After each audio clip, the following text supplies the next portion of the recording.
All right. Hi. This is Radical Liberation speaking from Quarantine Zone USA, right in the middle of it in St. Louis, Missouri. Mad Mercenary joins us from Quarantine Zone Australia. And I wanted to mention before we get into our main topic of the day, just that the cool thumbnails that we've been using are coming from Mad Mercenary, who Academic Agent recently referred to as the Michelangelo of deep lore art, I think, something like that. So what? You didn't catch that? Yeah, he did.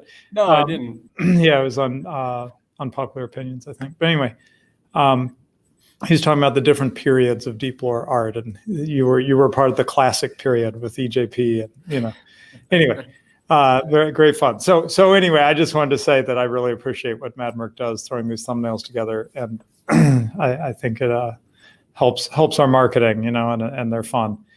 So what I want to do, there's a lot of people talking about what's going on now, but I thought I'd jump forward to what's going on in the sorry, I was distracted by someone saying there's an echo, but he says it's gone. Okay, I thought we'd jump ahead to what's going to happen after all this is over.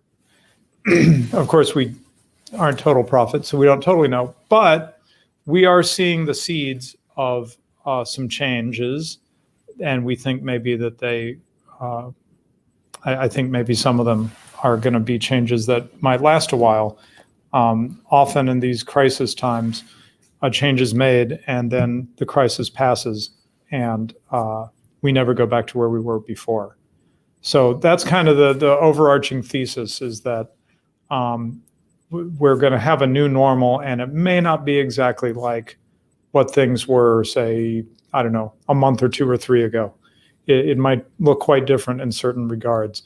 So there's a couple different ways to look at this. I've got a few that Mad Merc might have other angles, I'm not sure, but just the ones I've got could probably keep us busy for more than an hour. So first and most obviously for this show is to talk about the impacts on the economies of what's going on right now, because there's sort of a micro and a macro thing going on, I guess you could say, right, Mad Merc? On the micro level, you've got companies that are having to shut their doors for a while, and there's going to be potentially some real impacts on small businesses. It's a little hard to see how this will shake out. I've seen people concerned about, the restaurant industry, for instance, with a lot of restaurants simply shutting down for who knows how long, and people and their staff and so forth are not able to just sit there and wait for them to reopen. They're living hand to mouth in many cases. So that's the micro level. On the macro level, we have some actions, shall we say, by by central bank type stuff. So shall we start with the macro level, Mad Merc? I think you're kind of ready to cover that one. Let's dive into it, because it's truly amazing the scale of money that's just being injected. Yeah, do you want me to bring that up? Sure, let's go for it. Okay, and this is United States operations we're looking at here, right? Yes, the New York Fed. Okay, so please summarize. The long and short of it is that within the next 3 months, that from March 12th is when this article was released, but in the next 3 months, they are injecting collectively just over $1.5 trillion into the economy through the repo market. And this is astounding. In 2008, everyone remembers how bad 2008 was. The stimulus packages and all that, it accounted for collectively $789 billion. Oh, wow. So we're well over double that. Wow. So, well, yeah, around double that. And this is just amazing, because people are telling us, don't worry, it's fine, everything's going to be fine, it's only a small little disease, yet you're injecting double what was injected during 2008 who do I believe? You or my own lying eyes? It's a bit like that. Right. So my first thought that comes to mind, and this is where, we saw Academic Agent just had a video this week trying to explain how the bonds work, the government bonds, the T-bill type stuff. And it is mind-bending trying to wrap your mind around it. He certainly was expressing frustration with how hard it is to understand. In my view, it's purposely made complicated. But what about the idea that we have seen cases where the Fed injects all this stuff, but the banks don't do anything with it? And so we don't really see an inflationary effect across the economy. Like, what's the chance that this 1.5 trillion will just sit there on somebody's ledger and not really have a larger economic impact? Any thoughts on that? It'll take a while for the money to trickle down, let's say. So obviously, banks, financial institutions, they'll see the positive impact of this injection of capital into the system very soon. It'll bump up their share prices. It'll maybe help stabilize the market a bit. But in the downside, once it starts to trickle down throughout those companies, or they have to pay back the Federal Reserve, all you're seeing is the share price go up, but real productivity and the average person either won't see it, or if it filters through, won't see the benefit of it because the benefit would have passed, and they will only get the higher inflation. And they will have to pay more for their products. They will have to work harder for the same good that they would have been easily able to get a year ago. And depending on how bad this gets, because people like Peter Schiff and other classical Austrians are suggesting that this could prick the debt bubble. This could be it. Mm-hmm. So depending on how bad this gets, it could be worse than 2008. We just have to wait and see. Yeah, and I don't know what to make of the movements in the stock market we've seen so far, because I've seen people say, hey, this is the biggest crash since whatever it was. I forget what the one that was a bigger stock market downturn than the one that just happened. Was it 2008? I thought it was a different one. But anyway. It was .com bubble. Oh, okay, yeah, like 99 or whatever. So they say, yeah, there's this huge crash, but then I think I don't watch these things carefully, but I gather it kind of popped back up to some degree, right? And it's not clear if indeed this is going to precipitate a major downturn. It's not necessarily clear that it's already happened, right? It might happen, but I don't know that we're in it right this moment for sure. Not yet. We're going to have to wait and see. It's looking that way. I wouldn't be putting anything in the market at the moment, except for physical assets that you hold no debt on. Mm-hmm. But it has the potential. It definitely has the potential. Right. So I guess one concern I have as I look to, post-coronavirus is that all these actions taken in almost a panic, it seems to me. I think they will have consequences in the long run. I mean, can they really just unwind all these, the 1.5 trillion of repos or whatever? Can they just say, oops, looks like everything's okay after all, we'll just sort of take it all back? I don't know. It's unclear to me. I don't understand the system well enough to understand if they can just sort of do a reset and not have us pay the consequences of the large-scale inflationary activity they're undertaking. What do you think? I don't think it would happen cleanly. Mm. I think it would if financial institutions are somehow able to pay this back, and I don't think they have the ability to. But if they were able to pay this back, it's not going to be within a year. It's not going to be within 12 months. This is a large amount of debt that's being injected. This is a huge crisis that will take a long time to actually reestablish the supply chains and get people back to work and make sure who has corona, who doesn't have corona. So this isn't just an overnight fix. It's going to take a while for everything to go back to these levels, and that's assuming the debt bubble hasn't been pricked, and we're not entering into a full-scale, big-time recession. Right. At the moment, it can possibly be managed in the short term. I mean, in the long term, we know that the crash is going to happen because of the debt, but in the short term, it could be managed and people can get back on their feet. But if the bubble is pricked, then we don't have any chance. We don't have a snowball's chance in hell.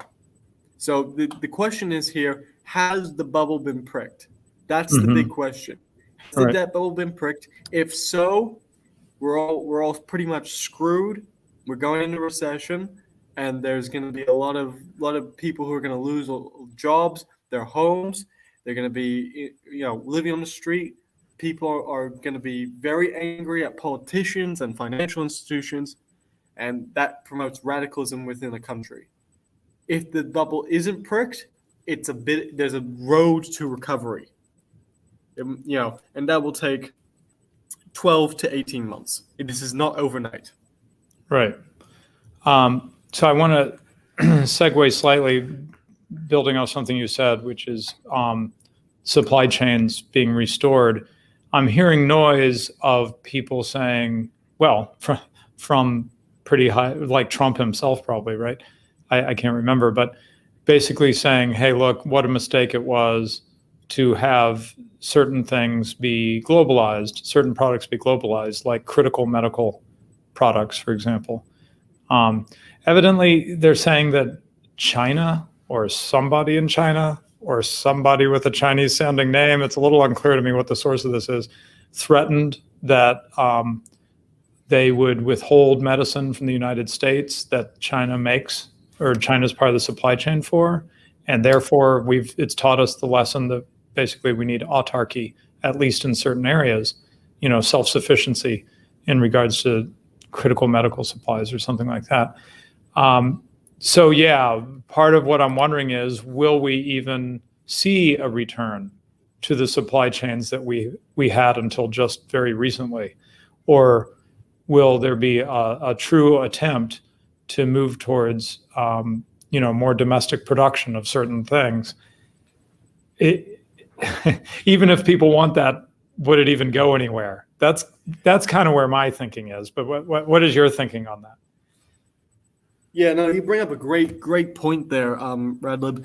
But I would say this is a big wake up moment to everyone about how vulnerable the economic system is with globalization. We talk about we want free trade, we want cheap goods to be cheap in a laissez-faire economy, but in a political reality, people aren't laissez-faire. They mess with the production and price signals, and they mess with the market all the time.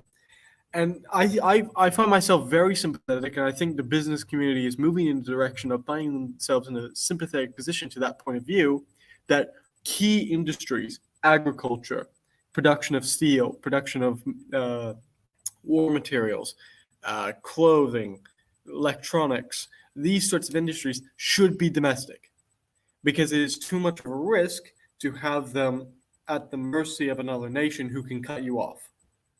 Now, that's not a new idea. That's an old imperial idea. You have your sphere of influence, you don't trade with other empires, you keep everything domestic, so if there's a war, you don't get cut off and your people don't starve. So again, as I've said in other shows, we're seeing with the reduction of globalism and the faults come out of it, we're seeing people go back to these ideas of, all right, spheres of influence, internal trade, keep our people safe. These sort of protectionist ideas that I'm quite sympathetic to at this point. I mean, let's have a look. China's not an honest actor. They have been messing with the markets in every sphere they have entered, and we're all suffering because of it. They're not laissez-faire. They opened up to trade during the 1970s. They haven't liberalized. They're looking to become a power. I mean, this is just. I think the business community is changing, and I don't think you're going to see a flooding back into China anytime soon. I think people are going to change where they have their manufacturing processes. I think they're going to be looking for other markets that, with the idea of, okay, which one is more secure? Which country can I go to with security at the top of my list? I do want to come back to a focus on China specifically when we talk about geopolitical implications a little bit later. But I guess what I was bringing up is. Hello?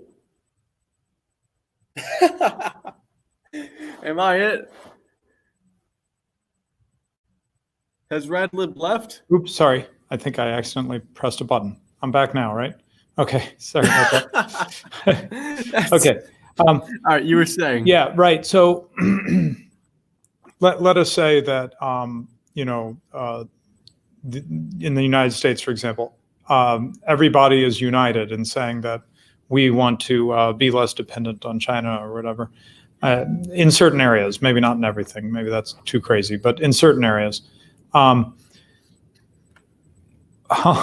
How feasible is that really? I'm wondering.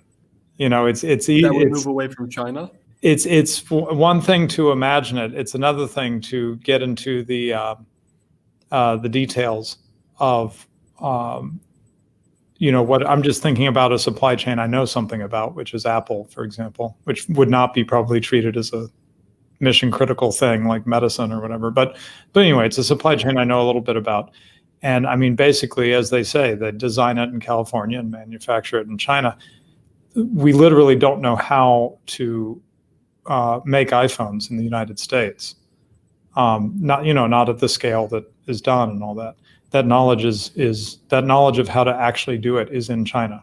How to actually manufacture them is in China.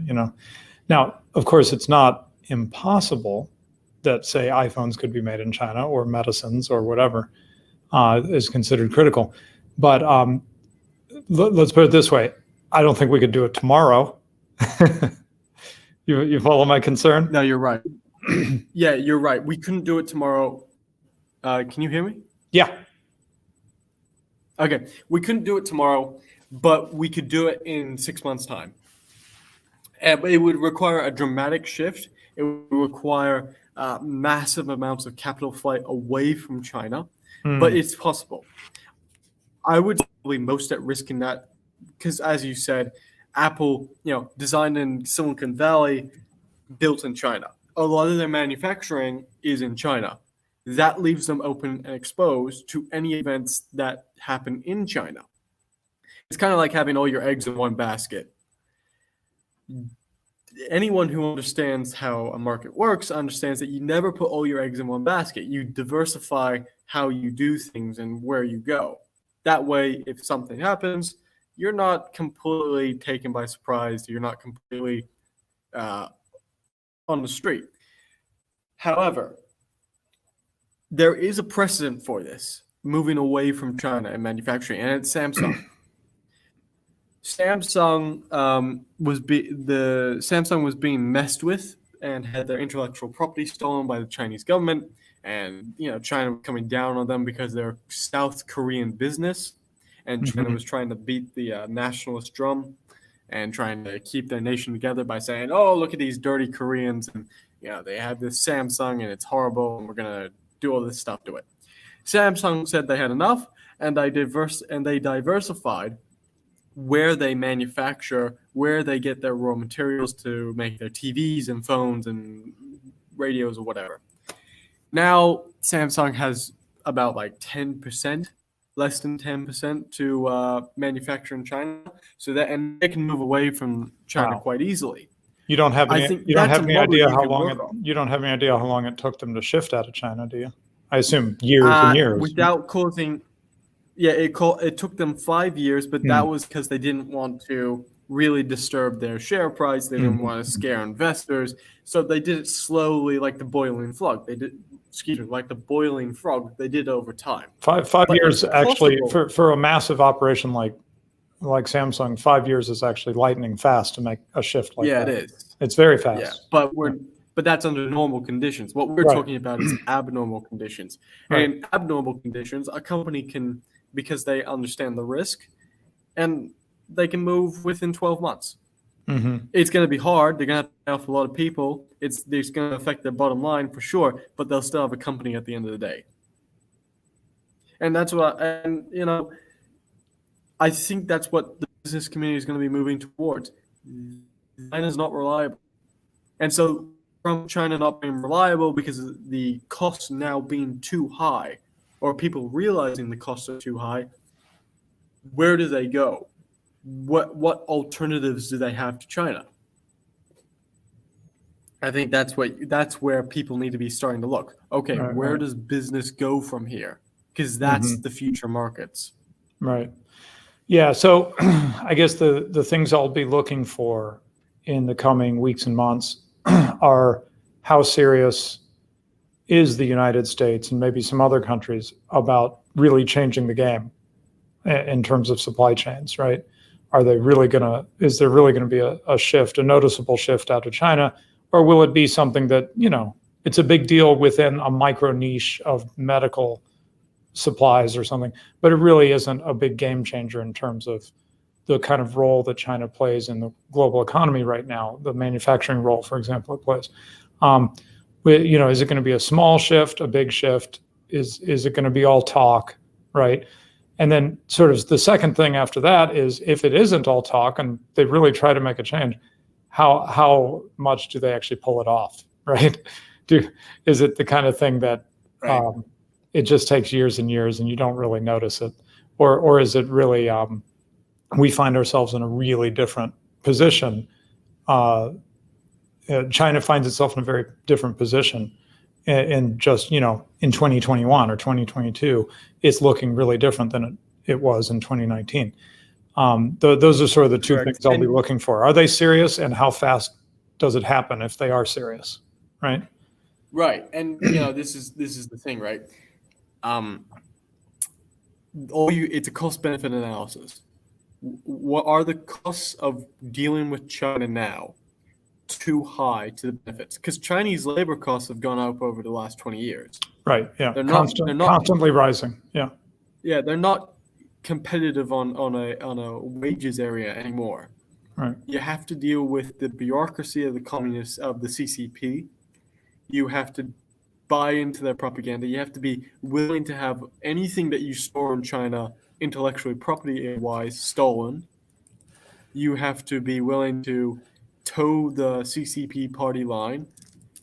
There are other places in the world who, the sunk costs of setting up manufacturing plants there is going to be pretty steep, but it's a lot less of a headache than dealing with the CCP and the different Chinese attitudes towards business and debt. And, yes, will it be hard to move? Absolutely. This is not some fairy tale. Is it better that business does move? Yes, it's more secure. You're going to have a business at the end of the day. You're not going to have to deal with the Chinese government. You don't have to deal with the risk of Northeast Asia and, the fuel and food reliance on imports and exports. It's much more secure to deal with other places in the world than China. Before we move on from what I'm thinking of as the impact on globalization, I wanted to shift briefly from the area of where goods are flowing and talk about people, the flow of people. I think that might be less of a focus for you, but I've been quite interested in the mass migration into Europe, for example, over the last, how long has it been now? 4 or 5 years, I guess, particularly. Well, recently, it's like been the last 3-4 weeks of the new wave from Turkey. Oh, well, there's that, right. But I'm thinking of the broader picture of the mass migration into Europe, and I'm wondering if current events with coronavirus might have some kind of impact on that. I'm watching nationalists who have been really questioning the massive flow of people, kind of quietly celebrating. They're not happy, of course, about coronavirus. None of us are, but they're like, wow, who would have dreamed that, Justin Trudeau would be closing the borders, right? you know, Somebody as dedicated to globalism as him.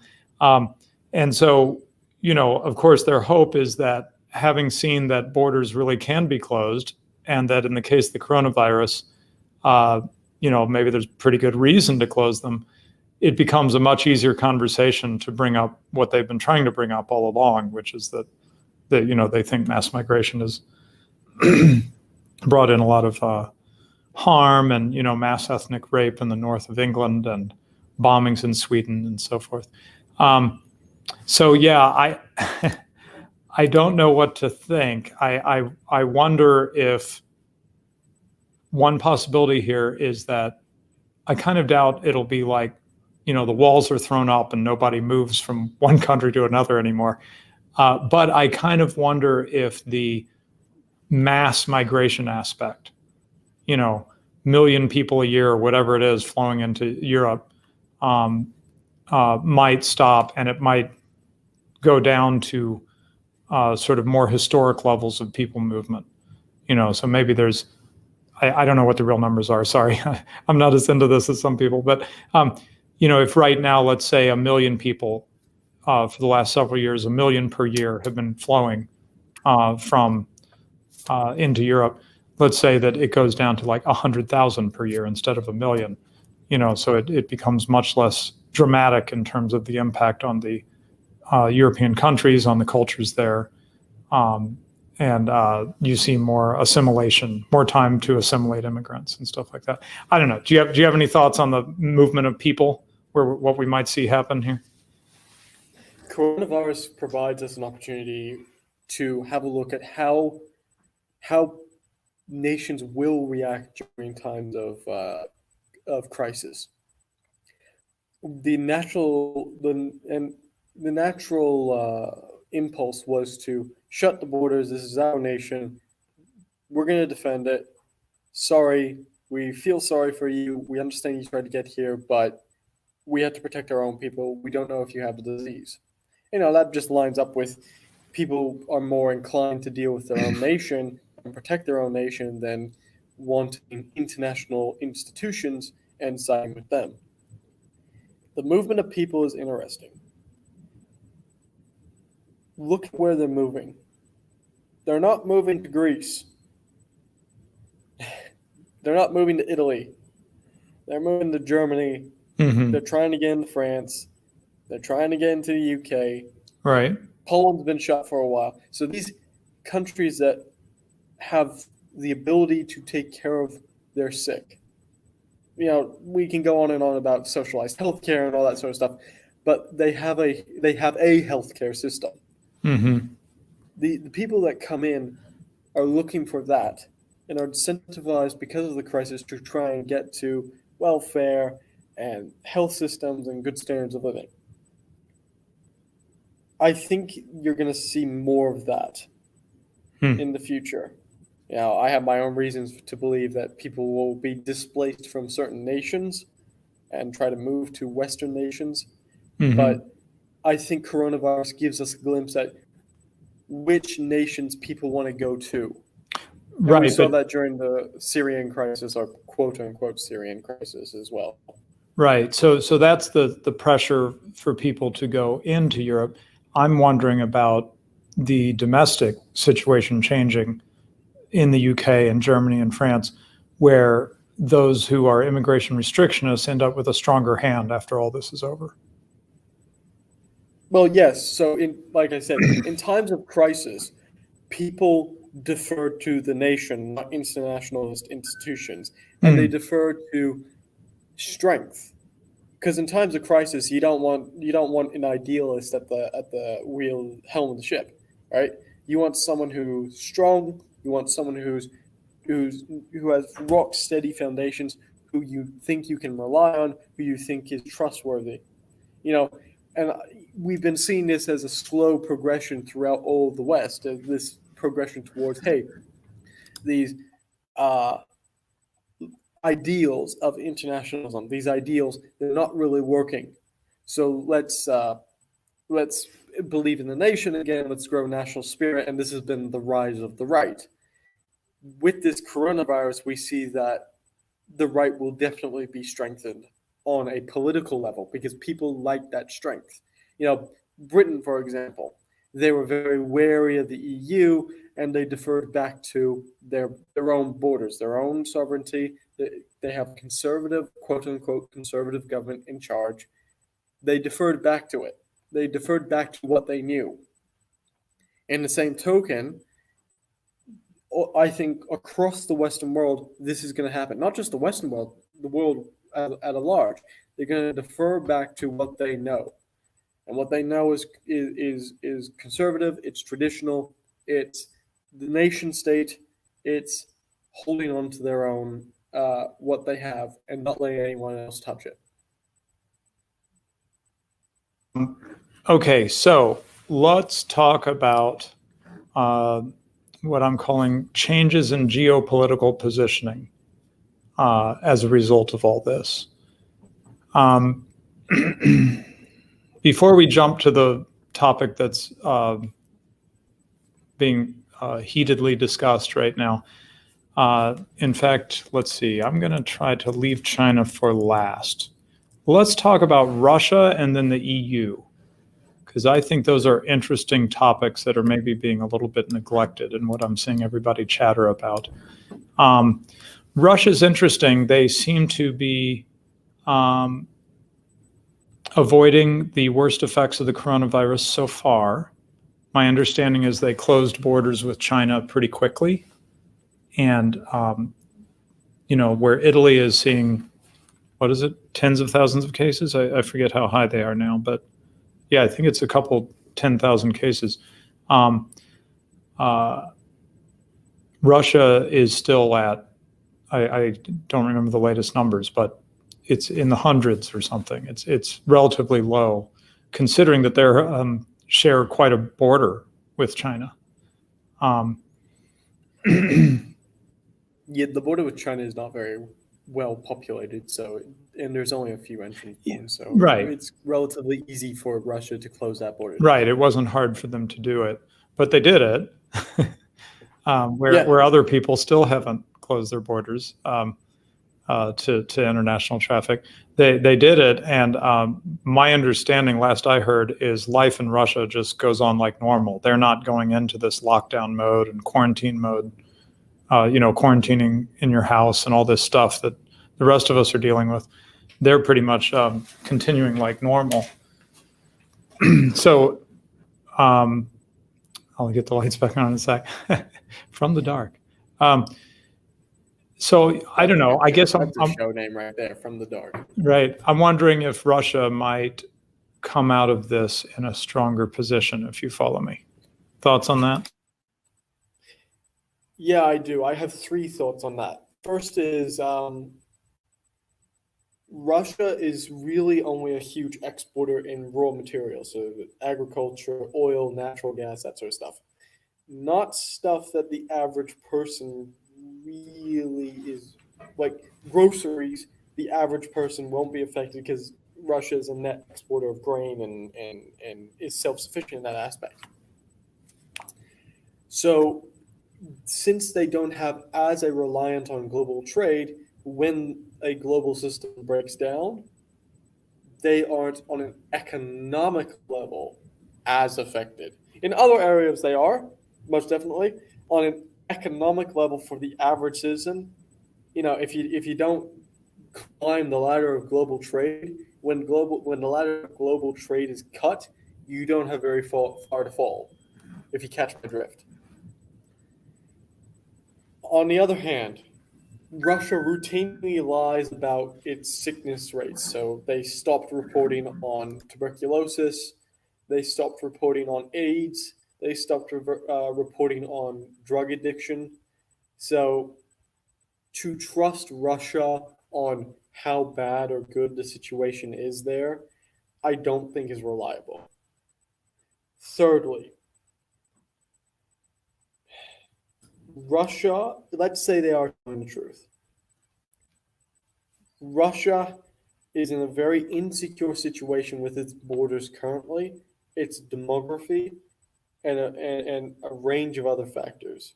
It's too long to list, but I see Russia using this opportunity of internal instability in the West to pursue its own national goals and in West, particularly in Belarus, the Baltic states, and in Ukraine. Because and let's say this coronavirus did prick the debt bubble and causes a massive recession or even a depression, with the West distracted, not having the funds available to supply an army or supply at least deterrence to the Russians, Russia has a free hand in the East. Mm-hmm. So this provides, so, the famous saying, chaos provides opportunity. It's just who has the opportunity.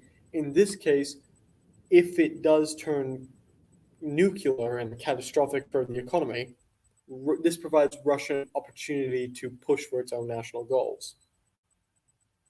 Again, that's assuming Russia is telling the truth and they're not lying about how bad their coronavirus situation is. Yeah, but they're not about to descend into chaos themselves, right? No, they're not. They're not about to spread the news. Okay, and then real quickly on the EU, I didn't have a lot of deep thoughts here. I just noted that the EU said, hey, let's treat the frontier borders, they call it. They have some term for it. But, the outer boundaries of the European Union, that's where we'll control immigration. And the countries within the EU pretty quickly said, no, we'll block people at our own national borders. So I think that was a big, in my view, kind of a slap in the face of the EU. It's like when the crisis came, suddenly the nations became nations again, and national borders meant something again. Exactly. We talk about these ideas of internationalism and the European Brotherhood all working together for one goal, but it doesn't work. Right. At the end of the day, people hold national bonds far more than what they hold international bonds. They care about their neighbor. They care about their well-being. They care about their nation. They care about their community. I don't know the Bulgarian who gives a damn about a Dutchman. Mm-hmm. He's right. 1,000 miles away. Who cares? That's not his concern. Right. Yeah. So I've seen a lot of people claim that under the current circumstances, a lot of things that are really luxuries or just not needed are falling by the wayside. Wokeness, and in this case, this vision of the European Union as being a real community in some sense. What we're seeing is no, when it comes to the rub, people are Bulgarians, not Europeans, or whatever, right? Or even Germans. Exactly. To our shock, even Germany has started being Germany again. Think about an even worse situation of, let's say, a war. How quickly do you think they want to fight for a European army or a German army? A European army or a French army? Right. Which one do you think holds more sway, especially when their national interest is at threat?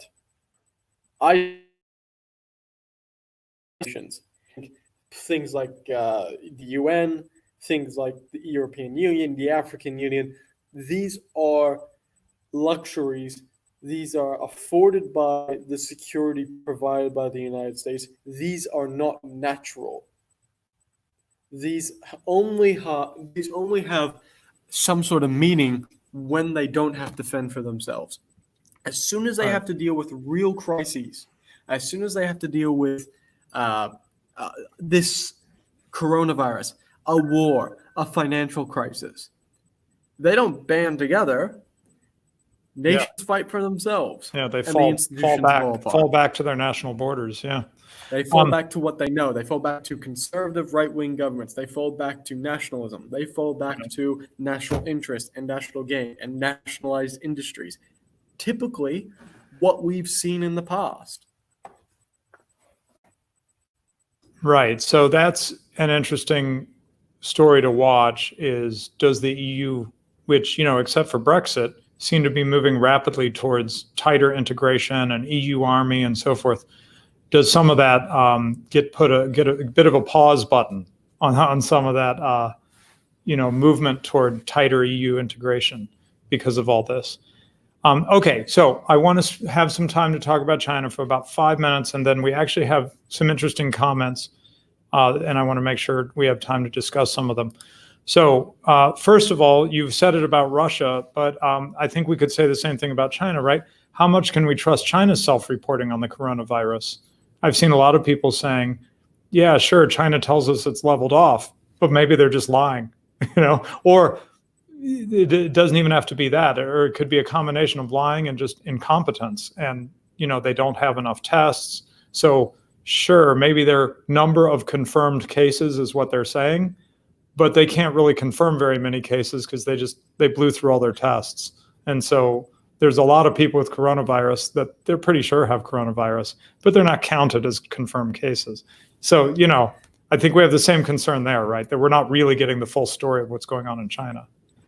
I don't trust China. Yeah. I think that simple sentence, I don't trust China. You shouldn't either. If they're telling you one thing, think it's the other. Yeah, and you're not just saying that to be mean. You're saying that the Chinese government has a track record of being deceptive, right? Oh yeah, they lie about their economic figures. They lie about this disease. They lied. If you remember, the swine flu that affected their pork farms. Pig farms. They announced they lost between a quarter and a third of their pigs. That's the official figure. We know that they lied and they lost something like half. So we already have precedent to say in a disease, yes, the disease wasn't affecting people at the time, but in a disease, they are willing to lie about how much and who and where was affected. Don't trust them. Here's my next question. This is being pretty speculative here, but what if there is a massive withdrawal of trade, capital investment from China? Could that result in political change there? Because I kind of get the idea that the Chinese government has sort of a deal with the Chinese people.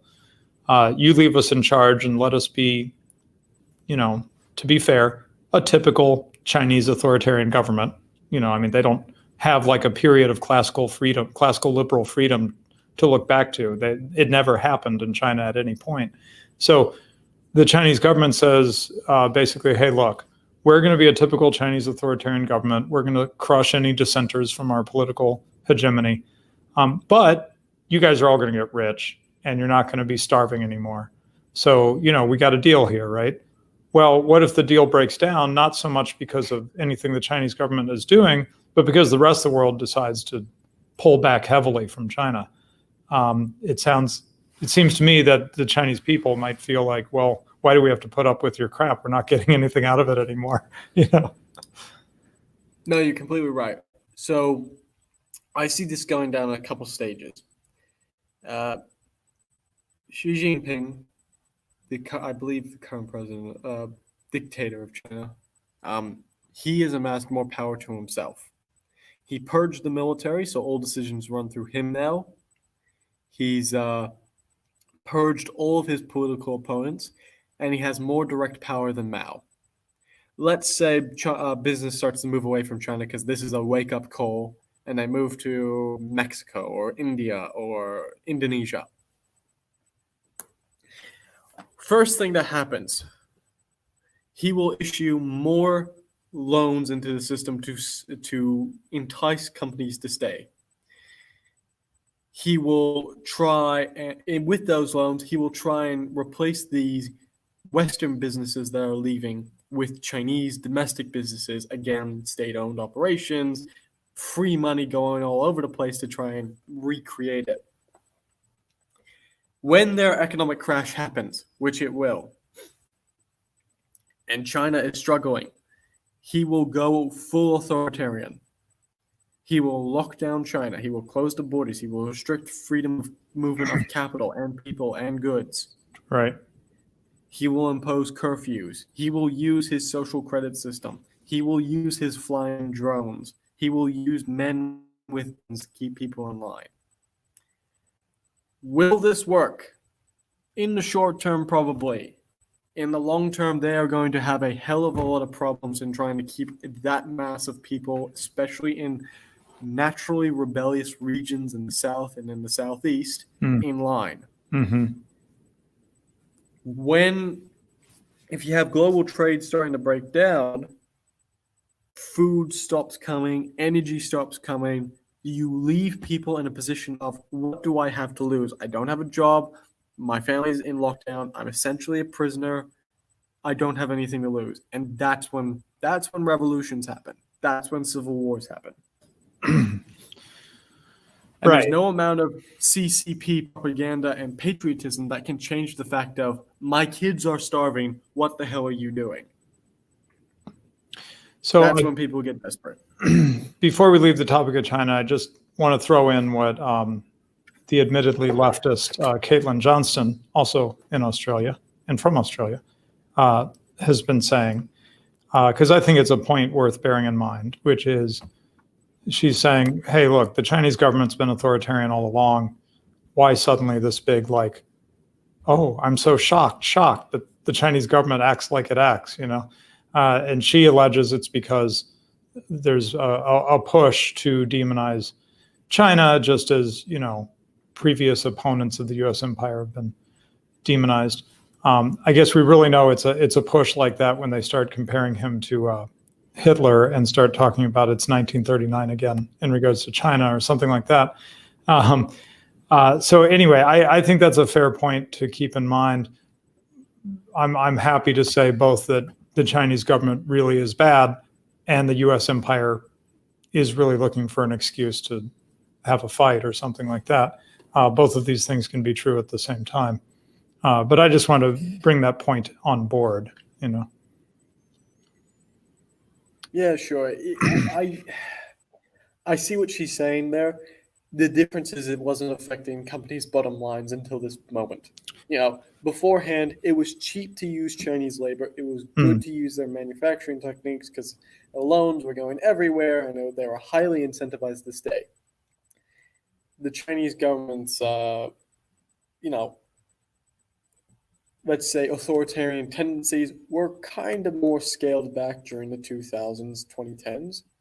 But as Xi Jinping has realized all the problems of his nation and has centralized more power, these authoritarian tendencies have come back into play. Business has started to see this, and now the cost-benefit analysis of dealing in China is starting to change. I think that's more of a more fundamental reason. It's not. I don't think it's the U.S. empire wants to start a fight. They're working with their own businesses, although they are. But it's more the bottom line has changed. The fundamentals have changed. It's not the same China of 20 years ago. This is a very different China. This is a China that's using our technology against us, and it's the straw that's broken the camel's back. Yeah, and it's just one thing too many that we're out. I don't want to miss stating the obvious, which is that the world, and to some degree, as far as I can tell correctly, blames the Chinese government for fumbling the beginning of this pandemic and not containing it to China, because instead of jumping on it, they decided to suppress information and, you know, do the authoritarian government thing as opposed to doing the best thing for their own people and the rest of us. So as people are, you know, seeing people die in their own countries from this, they're, I think, feeling understandably angry at the Chinese government's handling of it. Not sure how to factor that in over the long term. How does that change relations with China? But let's go ahead and, having gone over some of the main ground, let's go ahead and hit some of the comments that we've gotten. Well, of course, there's the whole, if anyone's missed the money printer, go brr, memes. I recommend you find it. I just tweeted something today where there's a web page you can go to, and it's sort of like a little game or something. Anyway, it's fun. Okay. Cerna 3 says quantitative easing is going to look like baby steps after all said and done. That's kind of the point you were making, that it looks like the numbers are much larger than what we've seen for 2008, say.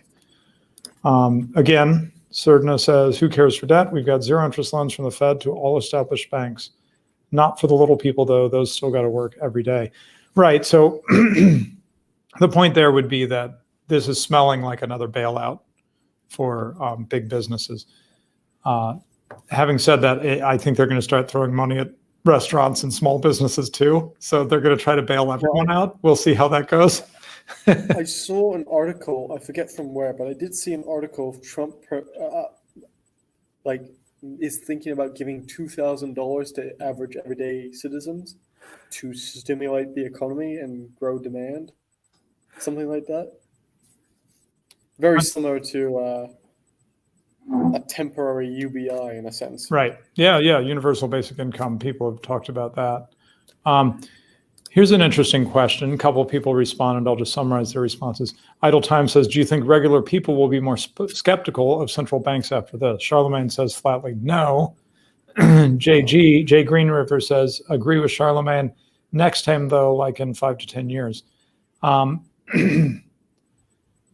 don't know. I guess it depends on what happens. If, they throw all this money at it, and we just have an absolute crash and depression for a year or more, then I would think skepticism of central banks might go up, right? Because supposedly they were going to fix it by throwing money at it like they usually do.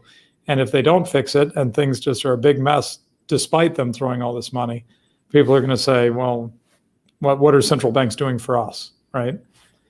I'll counter that. It's Okay. not going to be the central bank, because people always defer to government during times of crisis. They say, why isn't the government doing something?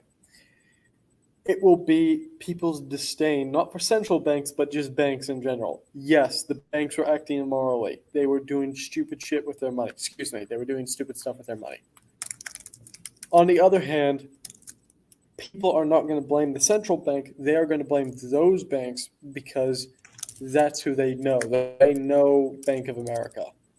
And they're going to say, well, why are these greedy bankers doing all this stuff? And we should tax the rich. We should take their money. We should regulate them more. And I see this just as another way to get into Keynesianism. It's gonna be like what's the Wall Street? The Occupy Wall Street guys, but just bigger, more of them. Okay, let me find my place. I'm hearing some siloning from you, but I don't know if that's just what I'm hearing or if others are hearing it. Okay, you shared an article from the New York Fed. So what says, is U.S. dollar depreciating against other currencies? I don't think so. I haven't heard of anything like that. I haven't checked it, to be quite frank. I've been dealing with a fair few things in my own personal life at the moment, so I haven't checked exchange rates on currencies. Let's see. Coltrane says Trump has been antagonizing China since he got into office. Yeah. Okay. Now, Coltrane says, they're right that globalized supply chains come with risks, but I find it ironic that the most antagonistic people push the hardest for protectionist policies in the name of national security.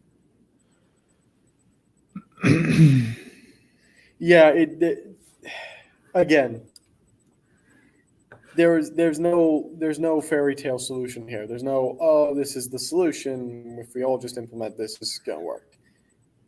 Either you have protected system with lower standards of living and harder times, or you have a globalized system that can be affected by multiple factors.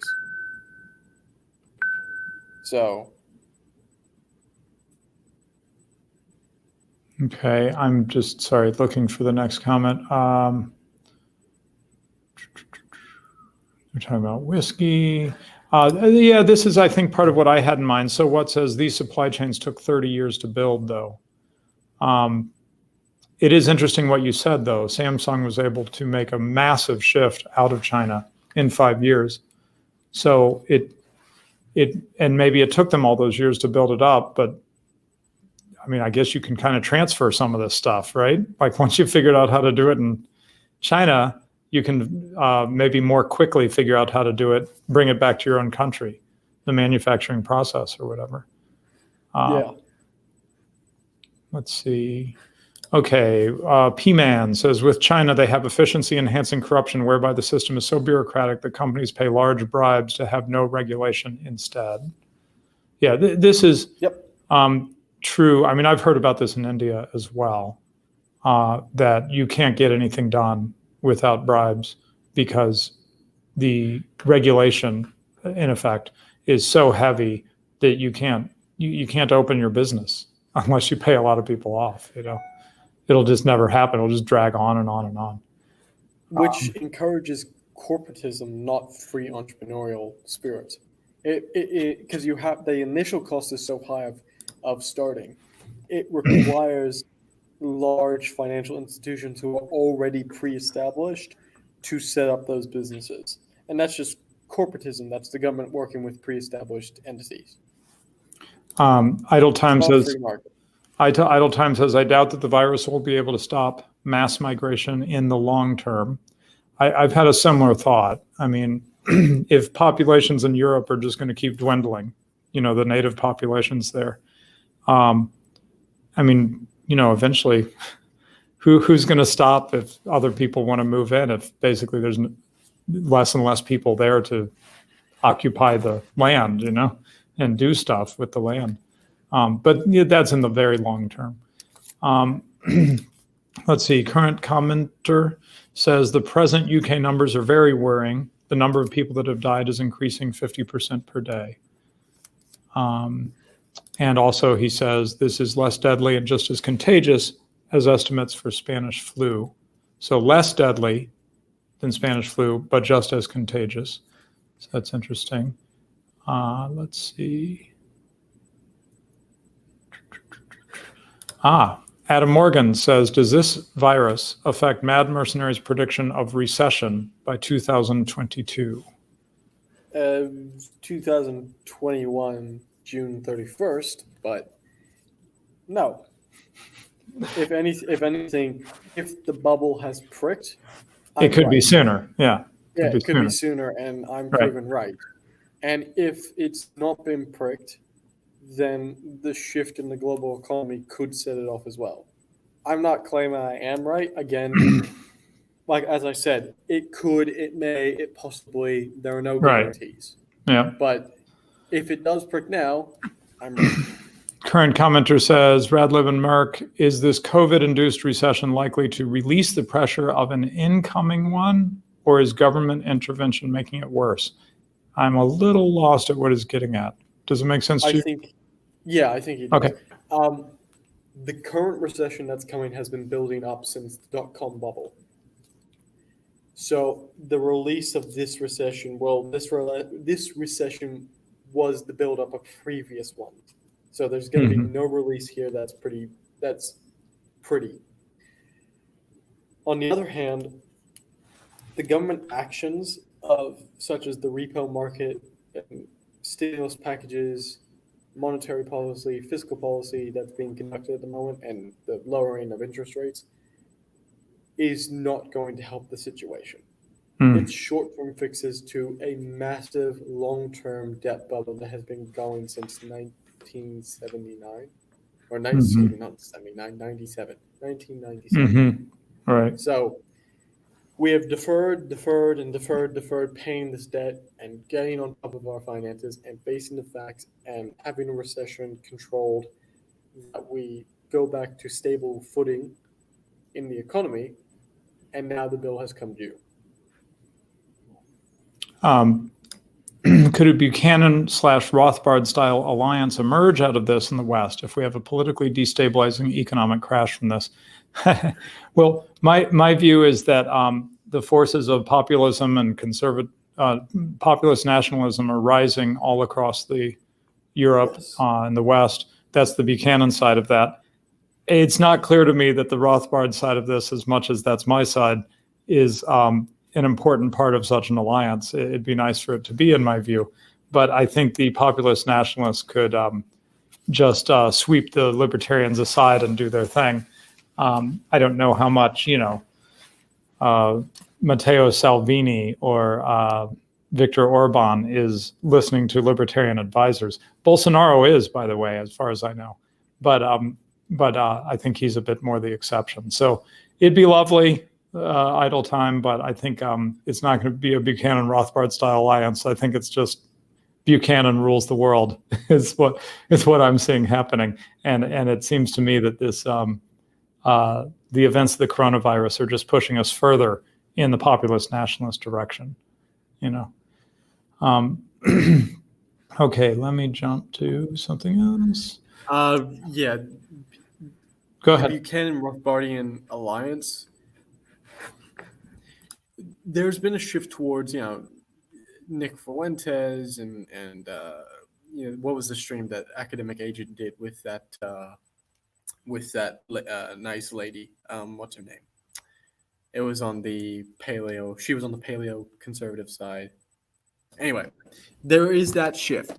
The problem is not the libertarians. The problem is the paleo conservatives and Burkeans. They have the tendency to defer to state intervention to solve their problems. Mm-hmm. Yep. Especially if the alliance is to work, the Burkeans need to understand Austrian economics. I understand they have a bit of an aversion to that because they think we just need to be all traditional and go back to family. But economics is important. They need to understand economics. And they struggle to understand even why they should bother, much less actually understanding economics. Okay, I want to keep rolling through a few of these. Go ahead. If the alliance is to form, it needs to start with, thank you, Lauren Teller. If the alliance is to form, it needs to start with both sides understanding each other's position. It can't just be the libertarian saying, hey, you guys are for national borders, you guys are for nations in the traditional sense, you guys actually understand how immigration works, we're with you. And the paleo conservatives saying, oh, okay, I guess you guys are just kind of ish light paleos. Right. Without understanding what actual libertarian philosophy is, actually understanding Austrian economics. Until they understand that alliance doesn't work. Yeah, and they'll make it happening everywhere. And they'll make dumb economic mistakes that'll sweep them out of power very quickly when everybody gets sick of the results of their policies. Okay, let's roll through a few more, and then I really got to wrap it up. So Saffron says China. I think this was when we were talking about how much we trust China. China said today that Italy now has a higher death toll than them. Yeah, I call bullshit. Maybe. Sorry, but maybe not. Yeah. Okay, some stuff about some local Illinois, Missouri stuff where I live. Charlemagne warns that this might be a topic that's too big, but let's just put the question out there. I'm interested in the order of operations that leads from the virus to the markets crashing.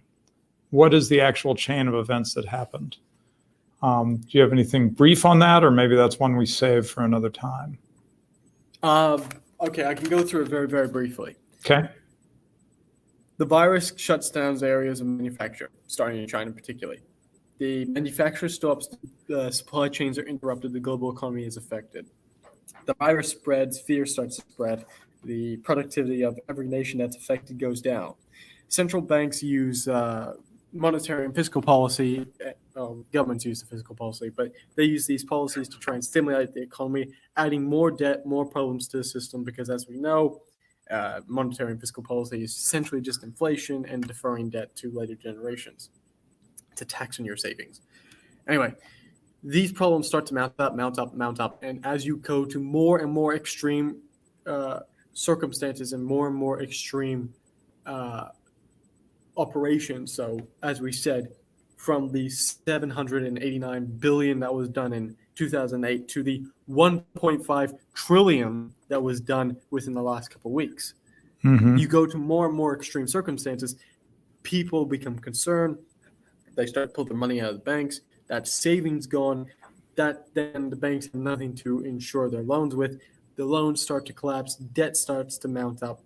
And when it's like a stack of dominoes, once one company falls from debt, then banks start to call in debts that they have to try and compensate for the savings that they no longer have. Then these companies that have their debts to the bank and they can't repay the bank, they go bust. More and more business goes bust. And it's like a ripple effect throughout the economy. Just Last comment, it feeds right. That was very, very brief and very, very rough. But Yeah, no, that's good. And Alias Jones, I think, is responding to the question we just had up from Charlemagne. It's not just the virus. The repo market has been hot since before Christmas, and OPEC/oil is melting down. Now, that's an interesting point. We've been focusing on the effects of the coronavirus with the background of a fragile economic system that we've discussed on previous shows.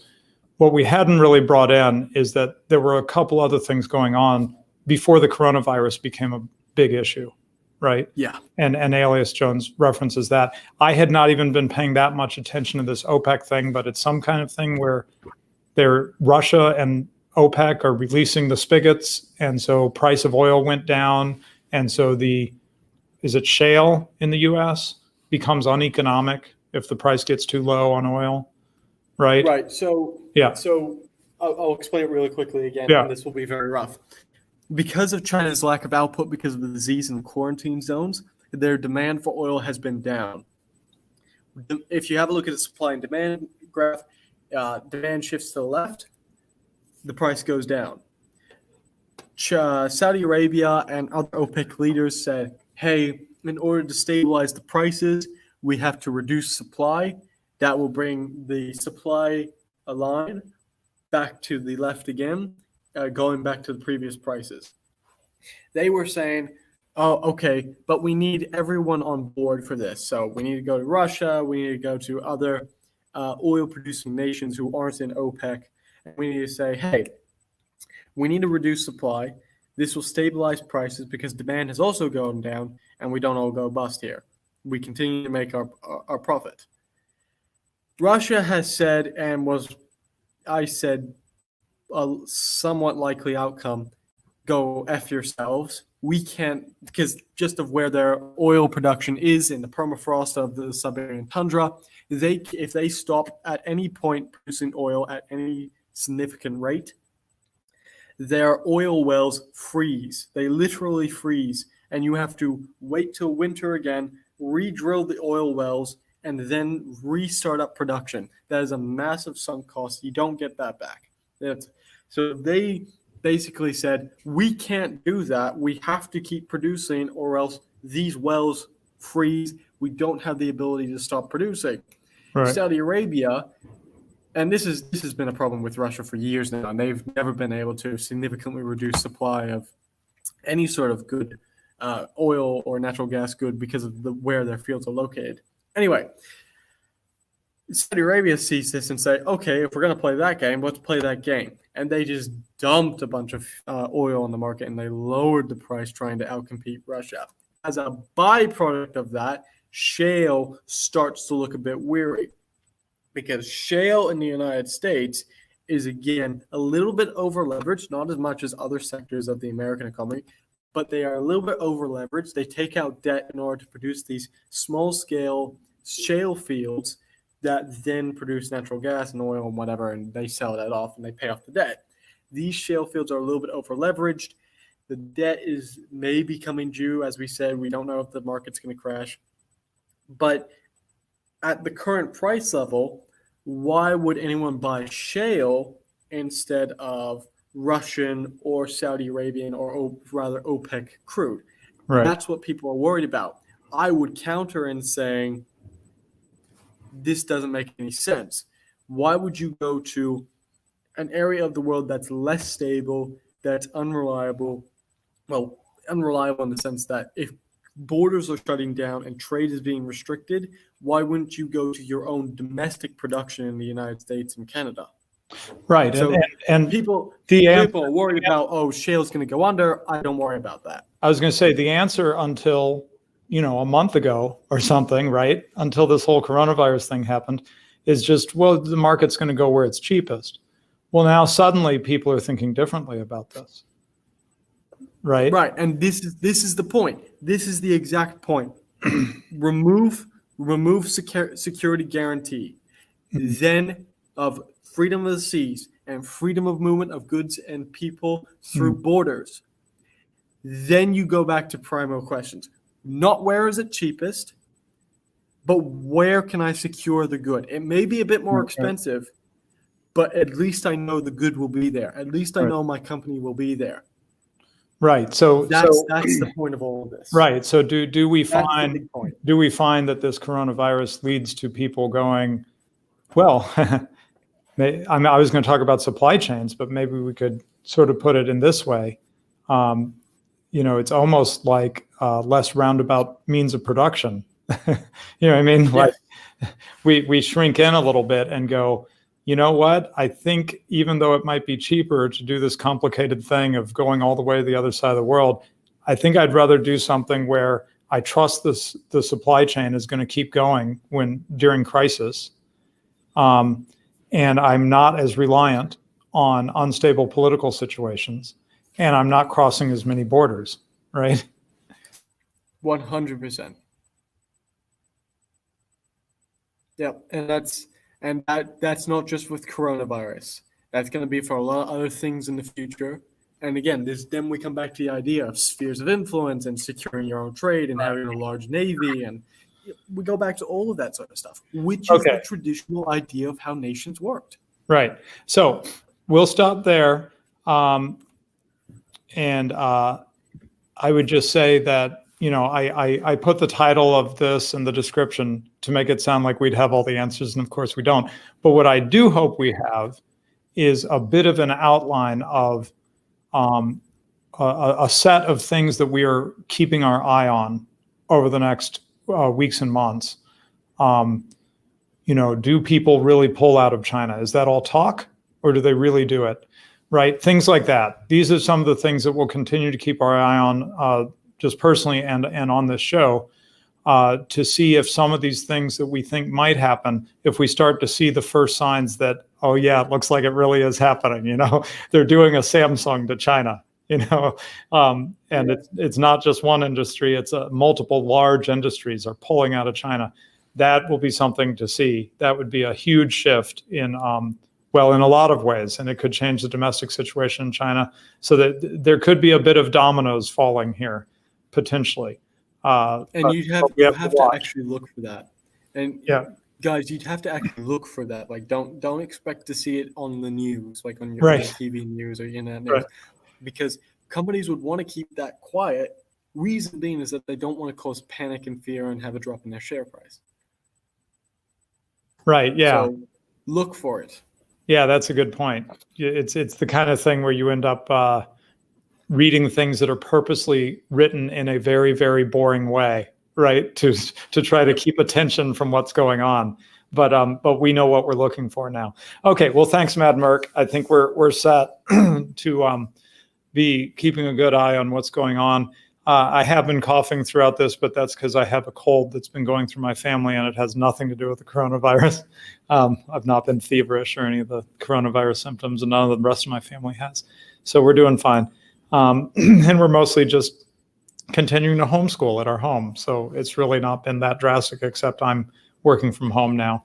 I'm actually in the office just to do the stream, and there's pretty much no one else here. So I'm pretty safe.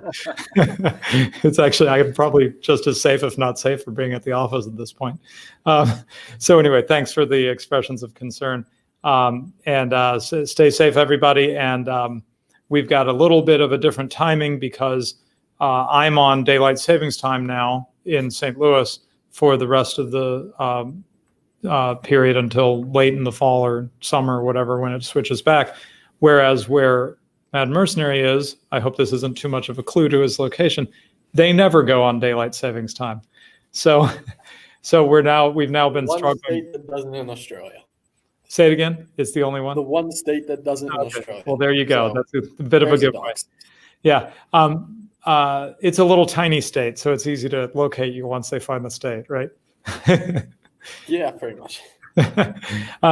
Anyway, so we'll probably be trying to do it at this time, whatever this time is for you locally, every other week, and we'll see how that goes. We'll see if I can keep sneaking into the office that they'll stop me in future weeks from coming in at all. So anyway, thanks, Mad Mark. Thanks, everybody. Bye. Have a good one, everyone. Stay safe.